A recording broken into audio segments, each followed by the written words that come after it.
नमस्कार दोस्तों, सर जी क्लासेस में आपका स्वागत है। तो हम लोग फिजिक्स पोर्शन कवर कर रहे थे एसएससी जे और सीएचएसएल एग्जाम्स के लिए। तो जितने भी लेक्चर देखिए अभी तक हमने फिजिक्स के कवर किए हुए हैं, तो हमने फिजिक्स का अलग से प्लेलिस्ट क्रिएट कर दिया है। आपको डिस्क्रिप्शन बॉक्स में इसका लिंक आपको मिल जाएगा। तो वहाँ जाके आप लोग पिछले जितने भी वीडियो हमने बनाए हुए हैं फिजिक्स के, तो आप लोग जाके सारे देख सकते हैं। और इसके पहले देखिए हमने 4 सब्जेक्ट ऑलरेडी आपके फिनिश कर दिए आपके, जैसे कि आपका बायोलॉजी का, केमिस्ट्री का, इकोनॉमिक्स का और ज्योग्राफी का। तो इसका भी आपको डिस्क्रिप्शन बॉक्स में लिंक मिल जाएंगे, जो प्लेलिस्ट हमने क्रिएट किया हुआ इन सब्जेक्ट का। और साथ में इनका पीडीएफ भी हमने प्रोवाइड कर दिया है, जिसमें कि आपको जो है पूरे कंप्लीट जितने भी लेक्चर्स हमने अपलोड किए हुए, तो उन सभी के आपको सेम टू सेम पीडीएफ आपको मिल जाएंगे। तो आप लोग पीडीएफ को बाय कर सकते हैं आप लोग, और आप लोग स्टडी करते रहिए। और अभी पैरेलली में आपका यहाँ पे फिजिक्स और साथ में आपका पॉलिटी की क्लास चल रही है। तो ये दोनों जो है आपके चलते रहेंगे इसी तरीके से। और आगे के भी जो और भी जो सब्जेक्ट्स होंगे, तो उनका भी जो है क्वेश्चन के थ्रू आपका हम करा देंगे। तो चलिए स्टार्ट करते हैं हम लोग आज का सेशन।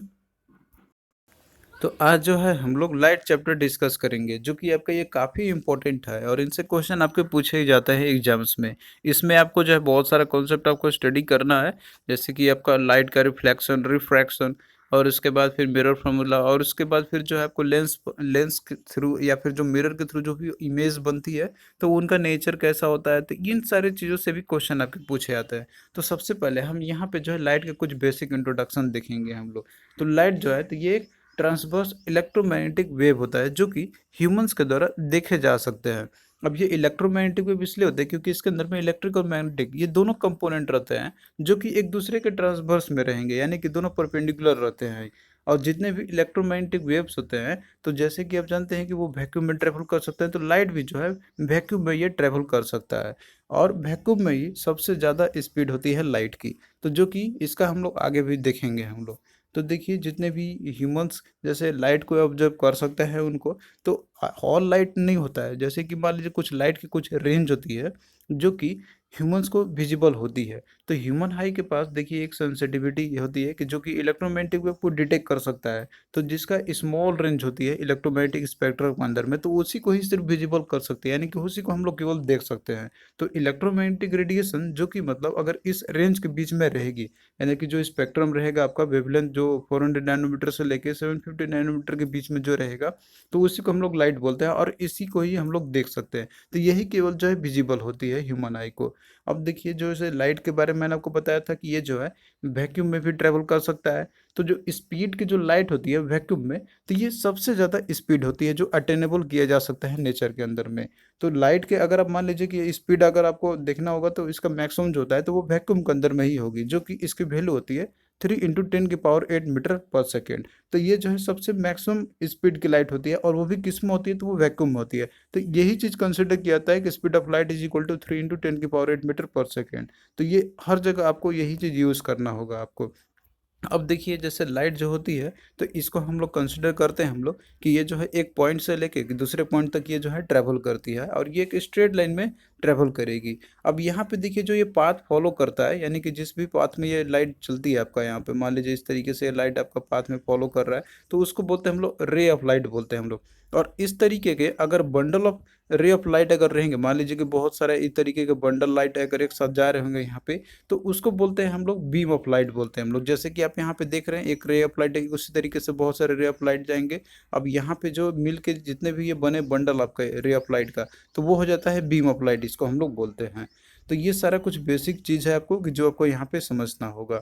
अब जैसे कि मैंने आपको बताया था कि जो स्पीड होती है लाइट का, तो वो मैक्सिमम होती है वैक्यूम के अंदर में, जिसकी वैल्यू होती है 3 × 10⁸ अब देखिए जो स्पीड होती है लाइट की, तो वो डिफरेंट मीडिया में उसकी स्पीड जो है वो डिफरेंट होगी, क्योंकि आप जानते हैं कि मीडिया चेंज होने के चलते स्पीड जो होती है लाइट का, तो वो फिर डिफर करेगी। तो मान लीजिए मीडियम आपका एयर हो सकता है, वैक्यूम हो सकता है, या फिर मान लीजिए कि लाइट, या फिर कोई भी चीज़ हो सकता है। तो वहाँ पे जो है स्पीड जो होती है लाइट की, तो वो चेंज करते जाएगी। तो वो जो है डिपेंड करेगा उस मीडियम का रिफ्रैक्टिव इंडेक्स कितनी है, उस मीडियम का रिफ्रैक्टिव इंडेक्स कितनी, उसके पे डिपेंड करेगा स्पीड ऑफ लाइट का। अब मीडियम मान लीजिए कि अगर उसका लार्जर रिफ्रैक्टिव इंडेक्स होगा, तो वहाँ पे जो स्पीड होगी लाइट का वहाँ पे कम होगा। तो इसका मतलब है कि जो स्पीड ऑफ लाइट है तो ये डायरेक्टली डिपेंड करेगा आपका refractive index of that medium का। अगर रिफ्रैक्टिव इंडेक्स उस मीडियम का अगर ज़्यादा होगा तो वहाँ पे स्पीड जो होगी लाइट की वो कम हो जाएगी।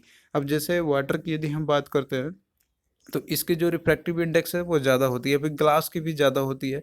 तो जो स्पीड होगी लाइट की तो वो जो है वहाँ पे कम हो जाएगी एज कंपेरिजन टू एयर या फिर वैक्यूम की हम बात करते हैं। तो ये चीज़ आप लोग ध्यान रखना है यहाँ पे। अब देखिए रिफ्रैक्टिव इंडेक्स अगर निकालना होता है किसी भी मीडियम का तो उसका एक सिंपल फार्मूला होता है कि मान लीजिए यदि आपको स्पीड पता है उस मीडियम का तो यहाँ से आप निकाल सकते हैं रिफ्रैक्टिव इंडेक्स का।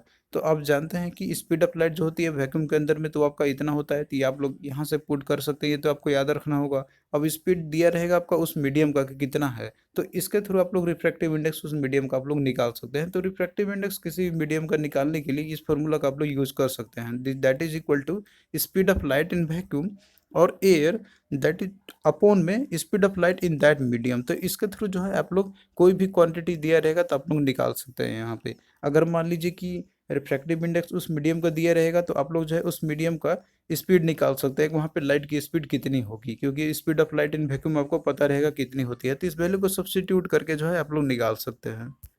अब देखिए लाइट की दो बहुत ही इंपॉर्टेंट इसके प्रॉपर्टी होते हैं जो कि हम लोग इसको पढ़ना है आपके एग्जाम पॉइंट ऑफ व्यू से। तो पहला होता है रिफ्रैक्शन ऑफ लाइट और दूसरा होता है रिफ्रैक्शन ऑफ लाइट। तो इन दोनों को हम लोग एक एक करके अच्छे से समझेंगे। तो सबसे पहले हम यहाँ पे रिफ्लेक्शन ऑफ लाइट के बारे में स्टडी करेंगे। तो देखिए रिफ्लेक्शन का मतलब होता है कि जैसे मान लीजिए कोई भी एक रे ऑफ लाइट है। अब जैसे रे ऑफ लाइट आपका आया यहाँ पे, अगर मान लीजिए कि कोई एक बाउंड्री है जो कि ये दो मीडिया को सेपरेट करे, एक मीडिया आपका इधर है और एक दूसरा मीडिया इधर आपका है। तो इन दो मीडिया को अगर मान लीजिए कोई एक ये जो है सेपरेट कर रहा है यहाँ पे, तो अगर इस बाउंड्री पे रे ऑफ लाइट अगर यहाँ पे पड़ता है तो यहाँ पे क्या होगा कि अब जो लाइट है तो ये जो है इस मीडिया को क्रॉस ना करते हुए क्या करेगा कि सेम मीडिया में वापस जो है ये रिफ्लेक्ट हो जाएगा। मतलब कि सेम जो है जिस मीडियम में था उसी मीडियम में फिर से वापस ये रिफ्लेक्ट हो जाएगा। तो इसको हम लोग बोलते हैं, इस फिनोमिना ऑफ लाइट को बोलते हैं हम लोग रिफ्लेक्शन ऑफ लाइट। यानी कि जो लाइट आपका है जो मीडिया से मतलब कि जो एक यहाँ पे मान लीजिए एक बाउंड्री है, बाउंड्री से टकराने के बाद ये वापस सेम मीडिया में आ गया यहाँ पे, तो इसको बोलते हैं हम लोग रिफ्लेक्शन ऑफ लाइट। अब यहाँ पे देखिए जो लाइट यहाँ पे जो इंसिडेंट होती है, यानी कि जो यहाँ पे स्ट्राइक कर रहा है सरफेस पे, मान लीजिए कोई मिरर है यहाँ पे, हम एग्जांपल लेते हैं यहाँ पे, तो उसको बोलते हैं हम लोग इंसिडेंट रे हम लोग बोलते हैं। यानी कि द रे which is incident on the boundary separating the media, जहाँ पे मतलब कि जो कोई रे ऑफ लाइट जो सेपरेट कर रहा है बाउंड्री को वहाँ पे इंसिडेंट होती है, तो उसको बोलते हैं हम लोग इंसिडेंट रे बोलते हैं हम लोग। और उसके बाद जो लाइट यहाँ पे मतलब कि जो टकराने के बाद यहाँ से ये वापस बाउंस कर जा रहा है बैक सेम मीडियम में, तो उसको बोलते हैं हम लोग reflected ray. That is the light रे that bounces of from the surface of the mirror is called the reflected ray. यानी कि जो वापस रिफ्लेक्ट हो चुका है यहाँ पे। तो ये आपका हो गया इंसिडेंट रे और दूसरा आपका हो गया रिफ्लेक्टेड रे। इंसिडेंट वो आपका रे हो गया यहाँ पे कि जो स्ट्राइक कर रहा है सरफेस पे, और जो रिफ्लेक्ट होकर वापस आ रहा है उसको बोलते हैं हम लोग रिफ्लेक्टेड रे बोलते हैं हम लोग। अब यहाँ पे देखिए कुछ इंपॉर्टेंट टर्म्स आते हैं इससे रिलेटेड आपके, कि यहाँ पे एक नॉर्मल आपका होता है। तो नॉर्मल जो है एक परपेंडिकुलर लाइन होता है उस मिरर के जो जो इस मीडियम को सरफेस पे यहाँ पे दिया हुआ है आपका, यहाँ पे जहाँ पे कि रिफ्लेक्शन हो रही है। तो अब यहाँ पे देखिए सिंपल केस आपका रहता है यहाँ पे मिरर का एग्जाम्पल हम लोग लेके स्टडी करेंगे हम लोग। क्योंकि देखिए एग्जाम्पल में हम लोग भले ही यहाँ पे कोई मीडिया ले सकते हैं, मतलब कि कोई भी ये सेपरेट रहेगा बाउंड्री करने के लिए, लेकिन आपको मिरर के बारे में स्टडी करना है। तो यहाँ पे हम लोग मान के चलते हैं कि जैसे ये कोई मिरर है आपका, तो मिरर में आप अपना चेहरा जो आप देखते हैं तो वहाँ पे क्या होता है कि जैसे चेहरा आप देखते हैं रिफ्लेक्शन आपका होता है वहाँ पे उसके जो आप लोग देखते होंगे। तो मिरर में जो आपका इमेज जो बनता है तो वो सेम आपका है कि जैसे रिफ्लेक्ट हो रहा है आपका वहाँ पे जो भी जो जैसे आपने आपका जो भी मतलब कि चेहरे होंगे, जो भी बनावट होगा, जो भी फिजिकल अपीयरेंस होगा, तो वो आपके उसको रिफ्लेक्शन दिखता होगा मिरर के अंदर में।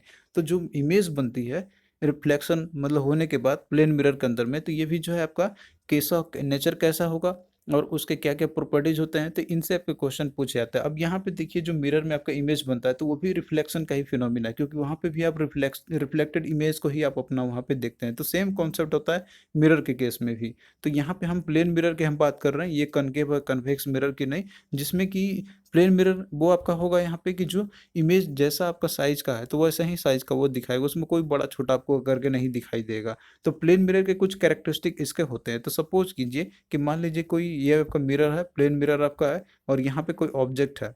तो ऑब्जेक्ट है तो ये जब इसका रिफ्लेक्शन होगा, मतलब कि जब आप मिरर में देखिएगा तो जो ऑब्जेक्ट जो बनेगा आपका यहाँ पे, तो उसका क्या क्या, मतलब कि ऑब्जेक्ट का जो इमेज बनेगा तो उसका क्या क्या प्रॉपर्टीज होता है। तो पहला आपका होगा इसका कि वो जो इमेज रहेगा तो आपका लेटरली इन्वर्टेड रहेगा। आप देखते होंगे कि आप मान लीजिए जिस डायरेक्शन आप फेस करते हैं तो उसका अपोजिट डायरेक्शन में आपका चेहरा दिखता है वहाँ पे, तो ये लेटरली इन्वर्टेड रहती है उसकी। फिर दूसरा आपका है कि same size of the object रहेगा, मतलब कि जितना हाइट ऑब्जेक्ट का रहेगा आपका, तो सेम इमेज का भी हाइट जो है सेम का सेम रहेगा। जैसे कि आप ऑब्जेक्ट में देख रहे हैं और ये इमेज का जो हाइट है, तो दोनों का बराबर ही रहेगा। और तीसरा है कि ये इसमें जो है आपका वर्चुअल इमेज बनेगा। वर्चुअल इमेज और एक होता है रियल इमेज। तो रियल इमेज हम लोग बोलते हैं उसको कि जो हम लोग स्क्रीन में ऑब्टेन कर सकते हैं हम लोग, और वर्चुअल इमेज उसको बोलते हैं हम लोग जो स्क्रीन में हम लोग ऑब्टेन को नहीं कर सकते हैं। तो मिरर के प्लेन मिरर आपका, तो इसका प्रॉपर्टी आपका होता है कि इसमें जो वर्चुअल इमेज बनती है और इसके साथ में अपराइट बनेगा आपका, यानी कि जो पोजीशन में आप खड़े हैं उसी पोजीशन में वो भी आपका रहेगा। ऐसा नहीं कि आप अगर सीधा खड़े हैं तो वो उल्टा इमेज आपको दिखाई देगा उसके अंदर में। तो ये अपराइट रहता है। और उसके बाद पांचवा प्रॉपर्टी है कि as far behind the mirror as the object is front of it, यानी कि जितना दूर आप मिरर से खड़े रहेंगे तो उतना ही बिहाइंड वो आपके पीछे दिखाई देगा, यानी कि जो डिस्टेंस यहाँ पे ऑब्जेक्ट का रहेगा उतना ही डिस्टेंस वो इमेज का भी रहेगा। तो ये कुछ प्रॉपर्टी है आपके जो प्लेन मिरर से बनती है इमेज। तो ये चीज़ क्वेश्चन आपसे पूछे जाते हैं। तो पहला आपका हो गया कि लेटरली इन्वर्टेड रहेगा, सेम साइज रहेगा ऑब्जेक्ट के, और वर्चुअल इमेज बनेगा, अपराइट रहेगा, और जितना डिस्टेंस पे खड़ा रहेगा ऑब्जेक्ट उतना ही डिस्टेंस पे भी जो है वो इमेज आपको दिखाई देगा, मतलब मिरर के जो भी उसके फ्रंट में है आपका यहाँ पे। अब देखिए इसमें से कुछ इंपॉर्टेंट क्वेश्चन आपके पूछे जाते हैं ऐसे कि मान लीजिए कि आपको जो है अपना फुल इमेज देखना है। आप सपोज मिरर के सामने आप खड़ा होते हैं तो आप देखते होंगे कि जो मिरर रहता है, तो मिरर में आपको कभी कभार जो है पूरा इमेज नहीं दिखाई दे, कभी कभार आपको केवल केवल केवल आपका चेहरा दिखाई देता होगा, या फिर आपको केवल जो आधा शरीर है वो दिखाई देगा आपको। तो अगर आपको फुल इमेज देखना है प्लेन मिरर के अंदर में, तो उसके लिए जो है मिरर का कितना हाइट रिक्वायरमेंट होती है, तो ये आपसे क्वेश्चन में पूछा जाता है। तो यहाँ पे देखिए मिरर का जो हाइट है तो उसका एटलीस्ट हाफ होना चाहिए आपके हाइट के बराबर, यानी कि जितना भी आपका हाइट है तो मिरर का जो हाइट होना चाहिए तो जस्ट आपके हाफ होना चाहिए। अगर मिरर का हाइट अगर आपके हाफ के, मतलब कि हाफ अगर है, तो उसका साइज तो आप जो है उसमें फुल इमेज अपना देख सकते हैं। तो ये क्वेश्चन बहुत बार पूछा जाता है आपसे कि to see the full image of a person in a plane mirror what is the height of the image, तो उसका हाइट ऑफ द मिरर कितना होना चाहिए, तो उसका एटलीस्ट हाफ होना चाहिए आपके हाइट के। तो ये चीज़ आपसे क्वेश्चन में पूछा जाता है। अब देखिए यही इमेज जो बनता है तो वो दो तरह के होते हैं, एक रियल इमेज, दूसरा होता है वर्चुअल इमेज। तो रियल इमेज जैसे मैंने आपको बताया था कि जो हम लोग स्क्रीन में देख सकते हैं उसको बोलते हैं हम लोग रियल इमेज। और वर्चुअल इमेज इसको बोलते हैं हम लोग जो स्क्रीन में हम लोग ऑब्टेन नहीं कर सकते या फिर इसको देख नहीं सकते हैं, तो उसको वर्चुअल इमेज बोलते हैं। और जो प्लेन मिरर के केस में जो इमेज आपको बनता है तो वो भी वर्चुअल इमेज ही बनती है। तो ये आप लोग याद रखना सारे इंपॉर्टेंट पॉइंट को। अब यहाँ पे देखिए रिफ्लेक्शन ऑफ लाइट के भी कुछ लॉज होते हैं इसके, जो कि इसके दो इंपॉर्टेंट लॉज है, तो ये भी आप लोग याद रखना। इनसे भी क्वेश्चन आपका पूछा जाता है यहाँ पे कि कोई भी मान लीजिए रिफ्लेक्टिंग सरफेस है, रिफ्लेक्टिंग सरफेस हम मिरर का ही एग्जांपल हम ले लेते हैं यहाँ पे, तो ये जो है दो लॉ फॉलो करेगा आपका, लॉज ऑफ रिफ्लेक्शन का, अगर लाइट यहाँ पे रिफ्लेक्शन होती है तो यहाँ पे देखिए जो इंसिडेंट रे आपका होता है यहाँ पे, तो ये आप देखिए कोई भी रे है तो वो कोई एक एंगल, पर्टिकुलर एंगल से इंसिडेंट होगा इस सरफेस पे।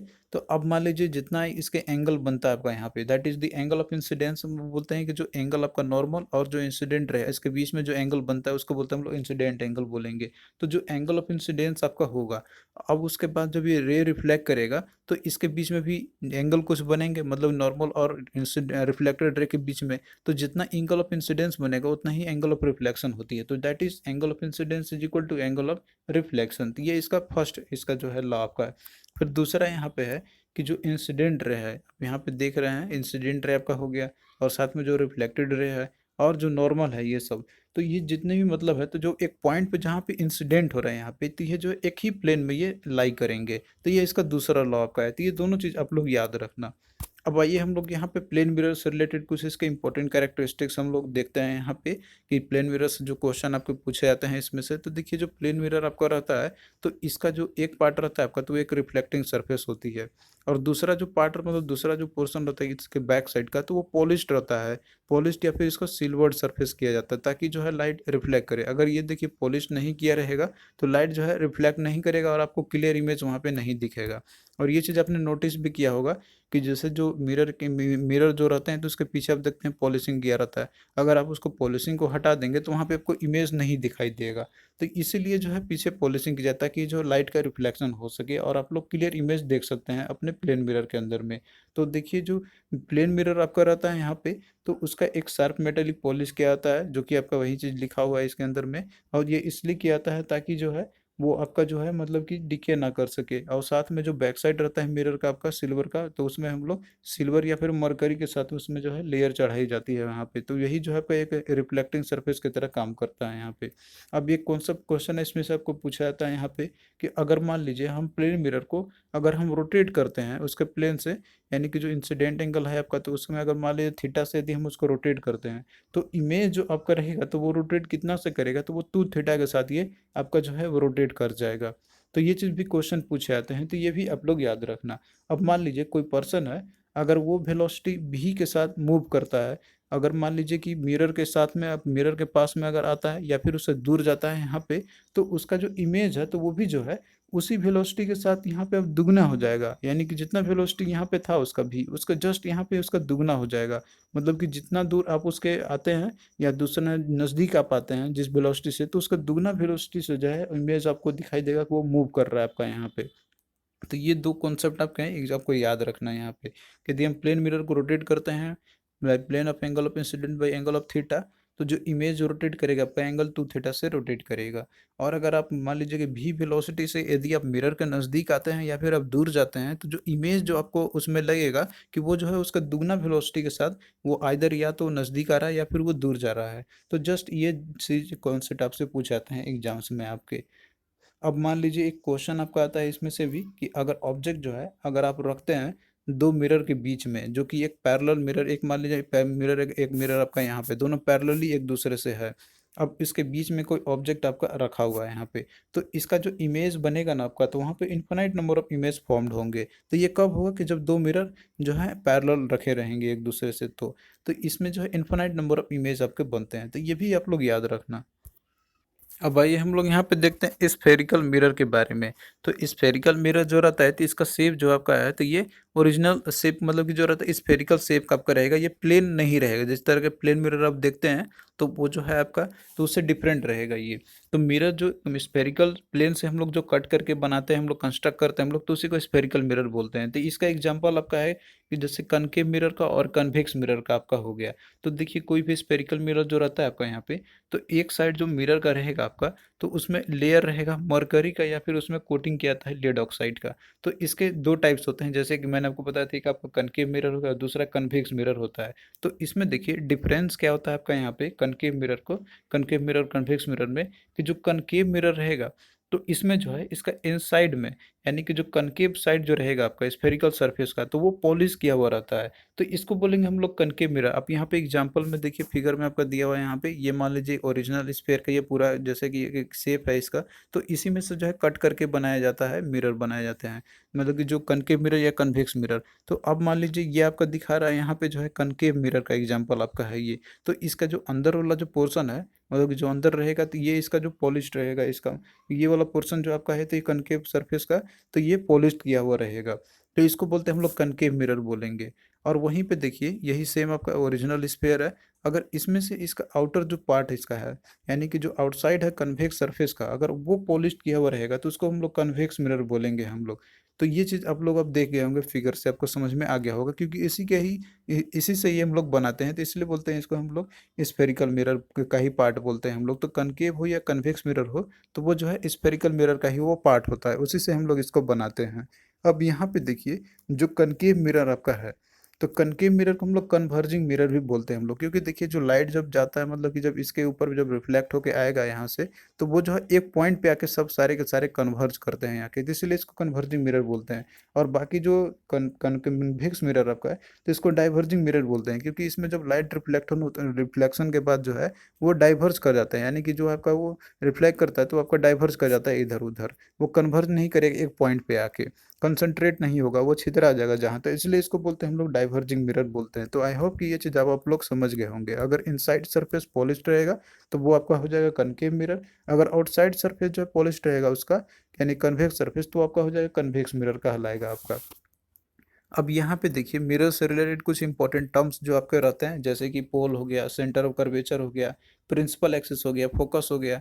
तो इन सारी चीज़ों को आपको समझना होगा, क्योंकि इनसे रिलेटेड जो है क्वेश्चन आपसे पूछे जाते हैं आपके, और जो है न्यूमेरिकल क्वेश्चन आपके दिए जाते हैं वहाँ पे मिरर फार्मूला से रिलेटेड। तो सबसे पहला आपका यहाँ पे है सेंटर ऑफ कर्वेचर है आपका। तो सेंटर ऑफ कर्वेचर इसको हम लोग डिनोट करते हैं सी से। तो यहाँ पे आप लोग फिगर में भी देखते चलना जो है आपका यहाँ पे सेंटर ऑफ कर्वेचर आपका जो है इसमें पॉइंट सी जो आपका है। तो देखिए जो सेंटर ऑफ कर्वेचर होता है, तो ये जो स्फेयर रहता है यानी कि जो ग्लास स्फेयर है, तो उसका ये सेंटर होता है, और इसको बोलते हैं हम लोग सेंटर ऑफ कर्वेचर हम लोग बोलते हैं। तो ये आपका सेंटर ऑफ कर्वेचर हो गया, जो कि ये सेंटर होता है, मतलब कि जो स्फेयर आपका ये सेम वो आपका हो गया, ये इसका सेंटर हो गया।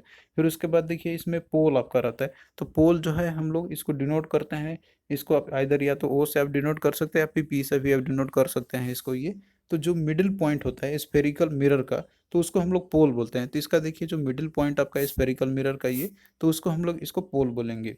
फिर उसके बाद प्रिंसिपल एक्सिस आपका है। तो प्रिंसिपल एक्सिस जो है, तो ये वो लाइन होता है कि जो कि सेंटर ऑफ कर्वेचर जो कि आपका ये सी था, और जो पोल आपका है, तो उनसे जो लाइन जो गुजर रहा है, यानी कि जो लाइन यहाँ पे जा रहा है आपका, तो उसको हम लोग प्रिंसिपल एक्सिस बोलते हैं। तो सेंटर ऑफ कर्वेचर और पोल से जो आपका एक स्ट्रेट लाइन गया हुआ है आपका, तो इसी को बोलते हैं हम लोग प्रिंसिपल एक्सिस हम लोग बोलते हैं। अब उसके बाद नेक्स्ट देखिए आपका फोकस है।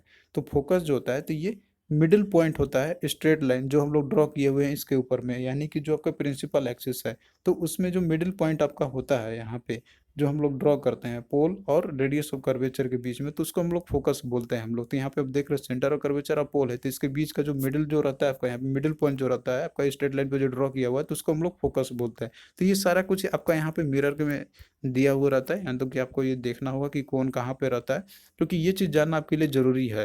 और इसी के बेसिस पे जो आपका मिरर का जो इमेज फॉर्मेशन रहता है, कि अगर मान लीजिए इमेज को हम ऑब्जेक्ट को यदि हम रखते हैं सेंटर ऑफ कर्वेचर से बाहर, या फिर फोकस और सेंटर ऑफ कर्वेचर के बीच में, या फोकस के बाहर या अंदर, तो ये चीज़ टर्म जब आप लोग समझे रहिएगा, तो फिर आपको कोई दिक्कत नहीं होगी। सेंटर ऑफ कर्वेचर आपका हो गया ये वाला पॉइंट है, मतलब कि जो सेंटर होता है स्फेरिकल मिरर का। फोकस आपका रहेगा जो कि ये आपका इस प्रिंसिपल एक्सिस पे, जो कि ये बीच का लाइन है, मतलब कि जो सेंटर ऑफ कर्वेचर और पोल के बीच में जो आपका ये पॉइंट है, तो उसको फोकस बोलते हैं हम लोग। और पोल जो आपका होता है, तो ये मिडिल पॉइंट होता है स्फेरिकल मिरर का। तो ये सारा का सारा जो है, तो ये प्रिंसिपल एक्सिस पे ही ये सारे पॉइंट आपके लोकेटेड होते हैं ये। तो इनसे रिलेटेड क्वेश्चन आपसे पूछे जाते हैं, तो ये आप लोग आप समझ गए होंगे इसको अच्छे से। अब यहाँ पे देखिए एक रिलेशन आपको ध्यान रखना है, that is focal distance F के बीच में और रेडियस ऑफ कर्वेचर के बीच में। तो फोकल डिस्टेंस जो आपका होता है, तो ये r/2 के बराबर होता है, यानी कि रेडियस ऑफ कर्वेचर बाई 2।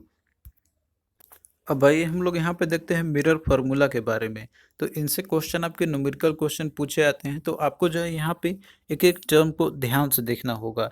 तो ये मिरर फार्मूला जो आपका होता है, तो ये एक इक्वेशन होता है, जो कि ये आपको ऑब्जेक्ट डिस्टेंस जिसको हम लोग यू से डिनोट करते हैं, इमेज डिस्टेंस जिसको भी से डिनोट करते हैं, और जो फोकल लेंथ होता है जिसको हम लोग एफ से डिनोट करते हैं, तो उनके बीच का ये इक्वेशन आपका होता है। तो इसको बोलते हैं हम लोग मिरर इक्वेशन बोलते हैं। तो इसको मिरर फार्मूला के नाम से भी जाना जाता है।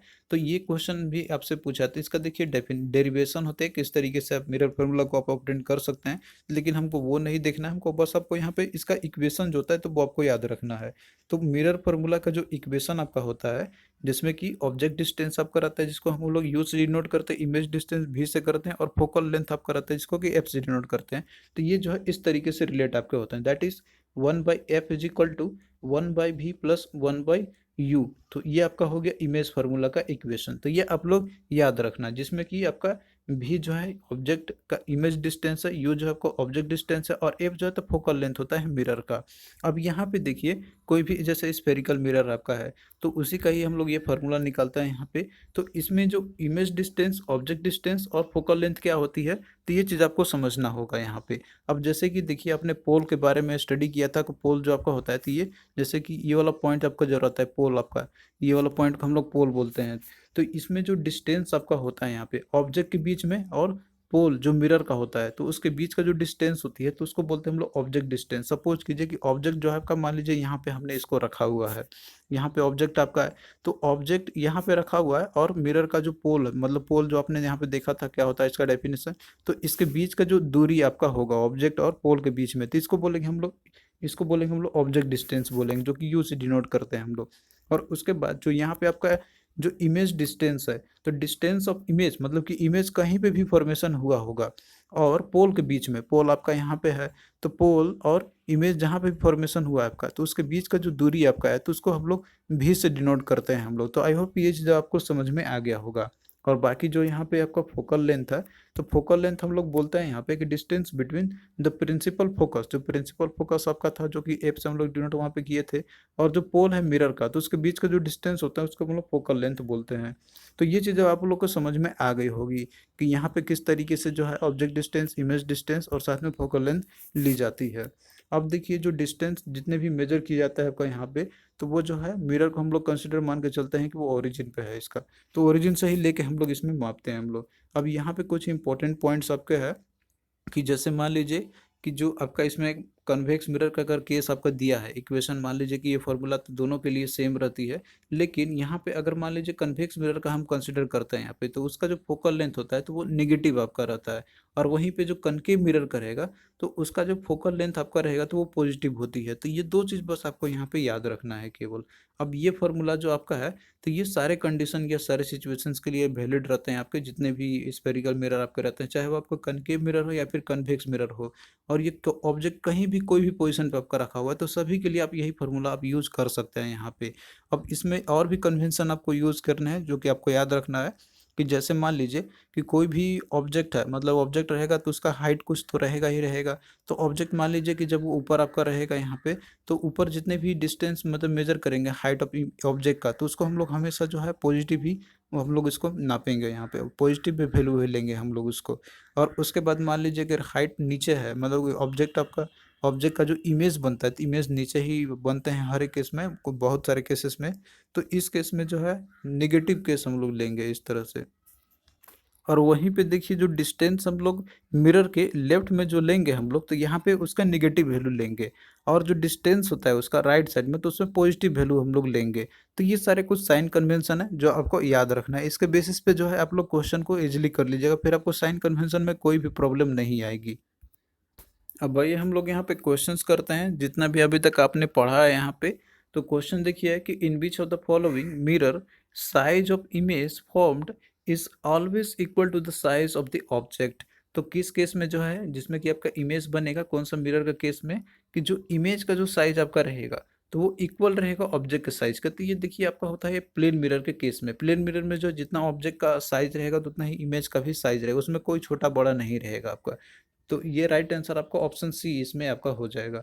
और बाकी जो कनकेव मिरर है तो इसमें जो है ऑब्जेक्ट बड़ा आपको दिखेगा, कन्वेक्स मिरर में स्मॉल ऑब्जेक्ट आपको दिखता है। तो ये सारा कुछ हम लोग आगे सीखेंगे, बस यहाँ पे प्लेन मिरर का केस है। तो देखिए जो प्लेन मिरर के बारे में मैंने आपको बताया था कि इसका जो क्या क्या कैरेक्टरिस्टिक्स होते हैं, तो पहला आपका है कि जो इमेज फॉर्म रहता है आपका, जो कि प्लेन मिरर रहेगा, तो वो हमेशा आपका क्या रहेगा, वो वर्चुअल इमेज बनेगा उस केस में, और हमेशा वो अपराइट में रहेगा आपका, क्योंकि इमेज जो है तो आपका जो है मतलब कि जो रे प्रोजेक्ट होता है तो वो रिफ्लेक्शन के बाद आपको दिखते हैं। फिर उसके बाद में देखिए इसमें इमेज आपका जो है वर्टिकली नहीं रहेगा इसमें आपका, लेकिन वो जो है आपका इन्वर्टली जो है आपका वो इन्वर्टेड रहेगा, और लेटरल इन्वर्जन हो जाती है उसकी बस में, और वर्टिकली इन्वर्टेड नहीं रहता आपका। तो ये चीज़ आप लोग ध्यान रखना। और तीसरा इसमें है कि जितना इमेज जो है आपका, तो जितना ऑब्जेक्ट का साइज रहेगा तो वो उसी के बराबर ही रहेंगे, इसमें कोई छोटा बड़ा आपका नहीं रहेगा, लेकिन इसमें लेटरल इन्वर्जन आपका होता है सिर्फ इसमें। और इसके साथ में मान लीजिए कि अगर मान लीजिए आप ऑब्जेक्ट मान लीजिए कि अगर मूव करता है मिरर से, अगर वो जितना तेजी से मूव करेगा तो इमेज आपको उसका दुगना तेजी से दिखेगा आपको वो मूव कर रहा है यहाँ पे। तो ऐसे एग्जांपल आप कंसिडर कर सकते हैं कि मान लीजिए अगर आप 2 मीटर स्टैंड कर रहे हैं आप मिरर से, तो इमेज जो आपका अपीयर होगा तो वो आपको 4 मीटर अपीयर होगा उस पर्सन से। तो ये सेम कुछ कॉन्सेप्ट है जो आपको यहाँ पे याद रखना है। अब क्वेश्चन देखिए एक और आपसे पूछा गया है यहीं से रिलेटेड कि suppose you are standing 1 metre in front of a plane mirror what should be the minimum vertical size of the mirror so that you can see your full image in it. अब यहाँ पे देखिए question को थोड़ा सा घुमा फिरा के पूछा गया है कि मान लीजिए आप 1 मीटर दूरी पे आप खड़े हैं मिरर से, प्लेन मिरर से, तो उसमें जो है आपको मान लीजिए अगर आपको वर्टिकल साइज मिनिमम आपको देखना है, मतलब कि आपको मिरर मिरर इमेज आपको देखना है, वहाँ पे आपको फुल इमेज देखना है उसमें, तो वर्टिकल डिस्टेंस या वर्टिकल साइज कितना होना चाहिए मिरर का। तो इसमें देखिए फुल इमेज देखने के लिए आपका जो मिरर होना चाहिए तो वो जो है हाफ होना चाहिए आपके हाइट के। यहाँ पे आप कितना भी डिस्टेंस पे दूरी पे खड़े रहो, उससे कोई मतलब नहीं आपका रहता है यहाँ पे। तो इमेज जो दिखना है आपको, फुल इमेज अगर दिखना है तो उसके हाइट होना जब भी आपके हाइट है तो उसके आधा होने चाहिए। तो इस तरीके से राइट आंसर क्या आपका होगा, ऑप्शन सी हो जाएगा कि that is the half of your height. तो राइट आंसर ऑप्शन सी आपका हो जाएगा। फिर एक और क्वेश्चन देखिए कि which of the following correctly describe the image produced by a plane mirror. तो प्लेन मिरर के द्वारा जो इमेज आपका प्रोड्यूस होता है, तो इनमें से कौन सा स्टेटमेंट करेक्टली इसको डिस्क्राइब कर रहा है यहाँ पे। तो इसमें देखिए ऑप्शन आप लोग ध्यान से देखना है, यहाँ पे आपको अच्छे समझ में आ जाएगा। तो पहला आपका दिया हुआ है कि the image is real and upright. तो इमेज देखिए अपराइट आपका भले रहता है, लेकिन रियल इमेज नहीं, वर्चुअल इमेज बनता है आपका प्लेन मिरर के केस में। तो ये तो स्टेटमेंट आपका रॉन्ग आपका दिया हुआ है।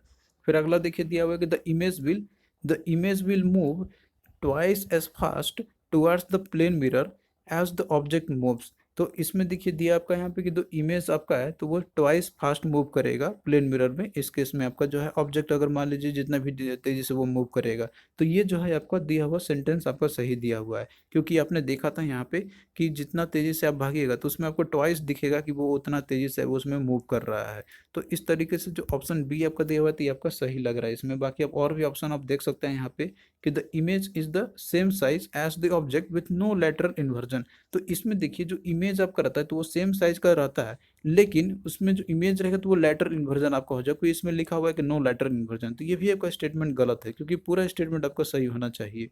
फिर एक और देखिए डी में देखिए दिया आपका इसमें the image undergo vertical inversion. तो देखिए वर्टिकल इन्वर्जन नहीं होता है, वो लैटरल इन्वर्जन आपका होता है। तो ये चीज़ आप लोग ध्यान रखना है, यहाँ पे वर्टिकल इन्वर्जन नहीं होती है। तो ये भी स्टेटमेंट आपका गलत दिया हुआ है। तो इस तरीके से ऑप्शन बी आपका सही दिया हुआ है। तो आपको जो है कैरेक्टरिस्टिक अच्छे से पता होना चाहिए प्लेन मिरर का।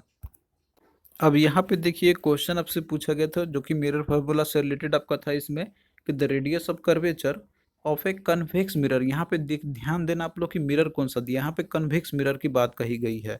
तो इसमें कन्वेक्स मिरर का यूज़ किया गया as a rear view mirror के केस में, कार जो आपका होता है। तो इसका जो रेडियस ऑफ कर्वेचर है तो वो 4 मीटर दिया हुआ है। अब मान लीजिए इसमें दिया हुआ है कि if a location of the bus is 6 metre from this mirror. कोई बस है उसका लोकेशन मान लीजिए 6 मीटर है उस मिरर से। तो आपको बताना है यहाँ पे कि इमेज जो है, इमेज का पोजीशन वो कहाँ पे फॉर्म होगा, मतलब इमेज का पोजीशन आपको बताना है कितना डिस्टेंस होगा इसमें।